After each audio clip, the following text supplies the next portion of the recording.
नागपुर में अवैध हुक्का पार्लरों के खिलाफ पुलिस ने एक बार फिर बड़ी कार्रवाई की है। पांचपावली पुलिस थाना अंतर्गत चल रहे एक हुक्का पार्लर पर पुलिस ने रेड मारी। इस कार्रवाई के दौरान पुलिस ने कुल 30 लोगों को पकड़ा।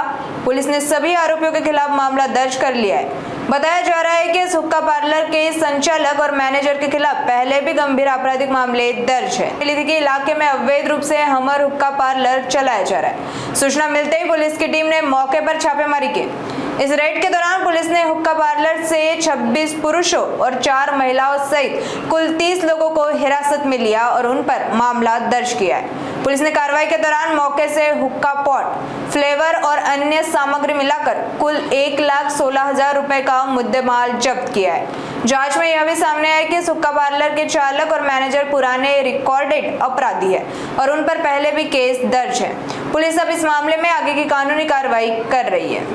याच्यामध्ये जो सायनाथ कॉम्प्लेक्स मध्ये हॅमर्स कॅफे अँड रेस्टॉरंट हे जे रेस्टॉरंट आहे त्याचा जो 4था माळा आहे त्या ठिकाणी जवळपास 30 लोक त्या ठिकाणी हुक्का पार्लर हुक्का पिताना आढळून आले इलिगली। त्याच्यात कोणताही स्मोकिंग झोनचं परमिशन त्या ठिकाणी नसताना त्या ठिकाणी हुक्का चालवत होते। त्याच्या अनुषंगाने आपण कोटपाच्या त्या ठिकाणी कारवाई करण्यात आली आहे। गुन्हा दाखल 30 लोकांवरती गुन्हा दाखल करण्यात आला आहे। त्याचे जे त्या ठिकाणी जे चालक आणि मॅनेजर आहेत रणजित कोचे आणि धीरज गोलछा यांच्यावरती पूर्वीचे सुद्धा गुन्हे दाखल आहेत। जे रात्री आमचे डीओ जाधव आणि इतर अधिकारी यांना आनंद सिंग यांना माहिती मिळाल्यानंतर त्या ठिकाणी ही कारवाई करण्यात आलेली आहे। तसेच अशी कारवाई जरी पुन्हा इतर कुठल्या ठिकाणी आढळली निश्चितच याच्यामध्ये आम्ही कारवाई करू। अशा पद्धतीने जो कोणताही इलिगल हुक्का किंवा अशा सार्वजनिक किंवा असं ओपनली या ठिकाणी प्रतिबंधक असताना सुद्धा हे हुक्का पार्लर चालवलं जातं आणि इथून पुढे या संबंधी आम्ही कारवाई करू। तर कितीचा मुद्देमाल मिळालेला आहे, काय काय मिळालेलं आहे, किती आरोपीचं त्यांचं नाव माहिती होतं?